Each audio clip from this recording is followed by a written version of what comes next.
Powered by the Montana Television Network. This is the 530 News on Q2, Montana's news leader.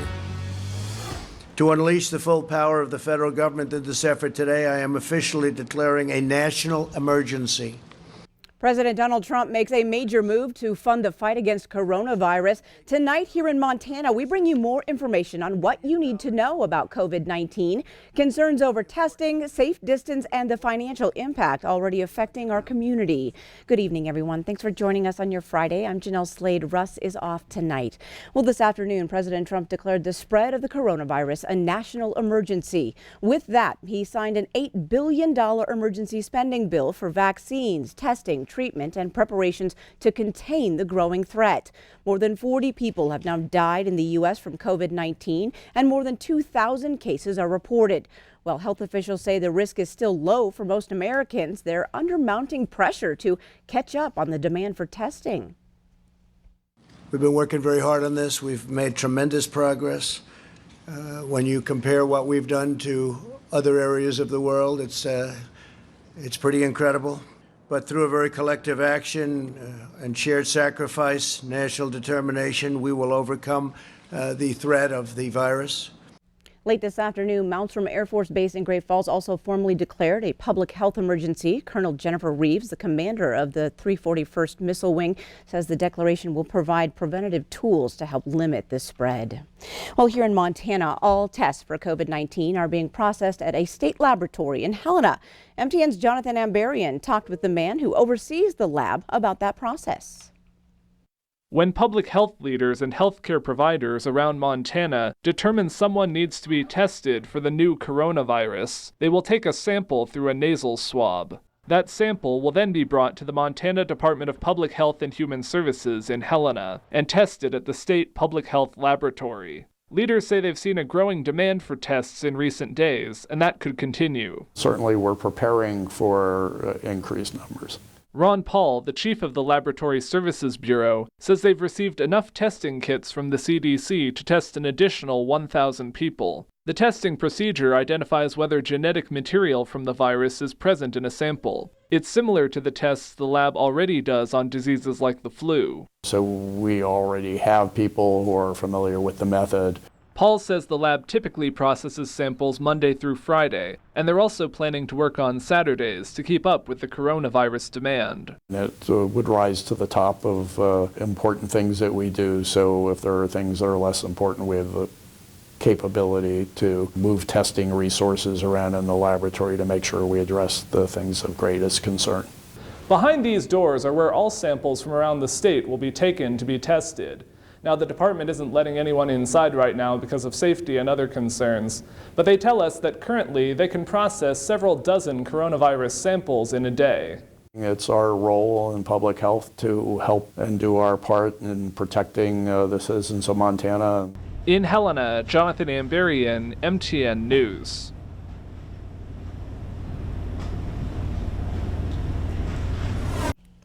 Thanks, Jonathan. We'd like to remind you that the state has provided a phone number if you have any coronavirus-related questions. That number, 1-888-333-0461, or you can go online to covid19.mt.gov. And to answer more questions, we're now joined by Dr. Brad Fuller with Fuller Family Medicine. Thank you so much for taking the time today. Thank you. First, we'll just start with the medical aspect. What are the biggest questions you are getting right now?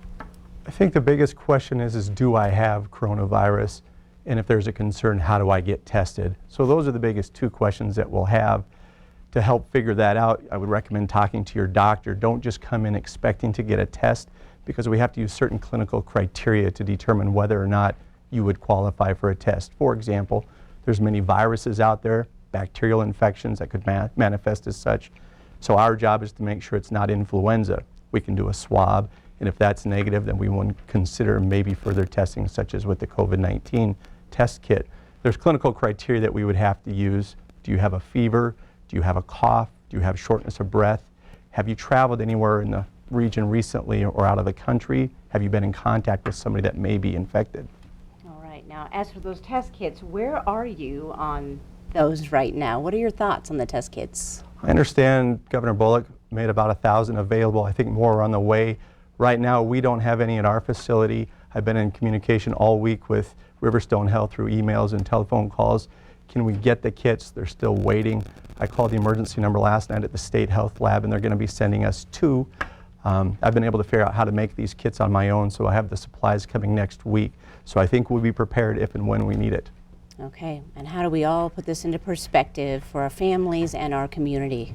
I think we realize we're going to get through this, first and foremost. It's going to be scary. There's going to be a lot of frustrations and a lot of concerns, but there's been pandemics since mankind, and because of that, we will figure out how to get through it. There will be sad times, frustrating times, as mentioned, but we will get through this, hopefully in a matter of weeks or months, but this is something that we can treat eventually.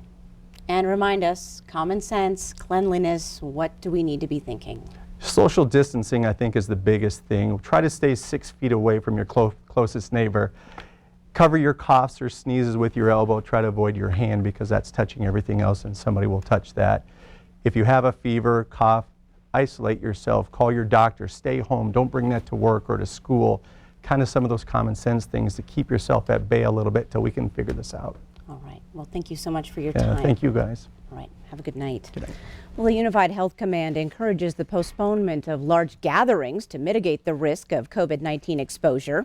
The command emphasized and reiterated some information about coronavirus this afternoon. It has advice for those attending large events such as the state tournament, and it answered some questions about testing.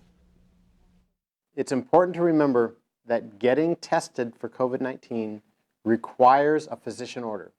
So we've gotten a lot of questions about, can I just go and get a test? And the answer is no. One of the questions we get a lot is, with the risk of COVID-19, should I go to the doctor right away? And what we're really encouraging people to do is use the same logic that people have used their whole lives.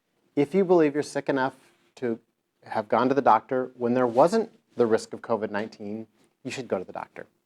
If you believe you would have been sick enough to go to the emergency department before there was thought of COVID-19, you should go to the emergency department. If prior to the thought of COVID-19, you would have stayed home and taken a day or 2 off work or away from school, stay home and take a day or 2 off work and away from school. We are definitely encouraging people to maintain their distance, like spread out when you're in the stands. But at this point, we have not, as a Unified Health Command or as a public health officer, issued specific orders related to you cannot. That is a very significant step that at this point, with no cases, we feel like we're ahead of the curve by encouraging people to not participate in those things. And John Felton says the Unified Health Command is working on a centralized testing center and will soon announce that location.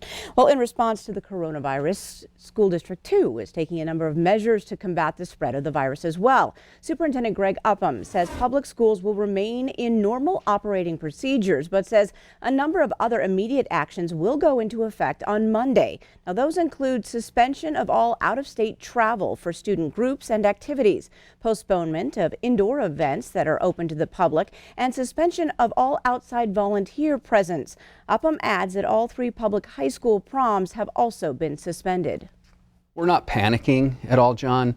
I told our administrators we're not up against a cliff. This is a proactive measure to, assist in allowing this virus to just settle itself out and not host itself and move. And so better to do it now before we're in an emergency situation. And a full list of changes and precautions for School District 2 can be found on our website, ktvq.com. Well, Montana courtrooms must also undergo new requirements come Monday. Montana Chief Justice Mike McGrath issued those changes today. They include releasing at-risk individuals from jury duty, limiting the size of jury pools, and pushing back bench trials to later dates. The CDC defines at-risk people as anyone over 60 or people with underlying health conditions.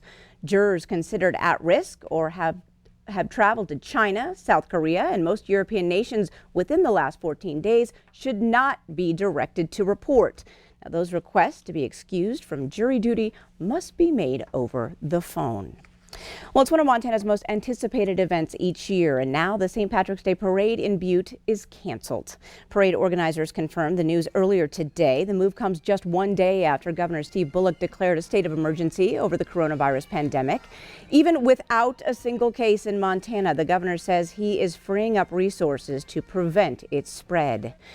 Jobs Jamboree, the largest job fair in the region, is also not happening. According to the coordinator, they are taking responsible action to cancel this year's event due to the coronavirus.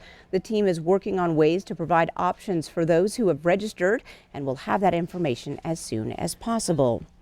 Well, with the concern and uncertainty surrounding the virus, we know many of you have unanswered questions, and we'd like to hear from you. So please email your questions and concerns to news@ktvq.com. And of course, we will try to get those answered by local health officials in the coming days. Coming up next on Q2 at 5:30, extra COVID-19 precautions and local economic impact on local businesses.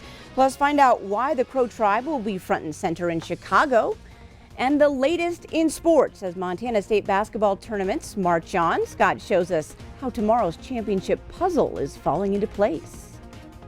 And coming up in weather, winter returns to much of Montana. Take a look at the threat board. It's filling up too. We'll tell you what that means for your weekend in a few more minutes. You're watching MTN News with Jeanelle Slade and Russ Riesinger. Storm Tracker weather with Bob McGuire. And sports with Scott Breen. This is the 5:30 news on Q2, Montana's news leader.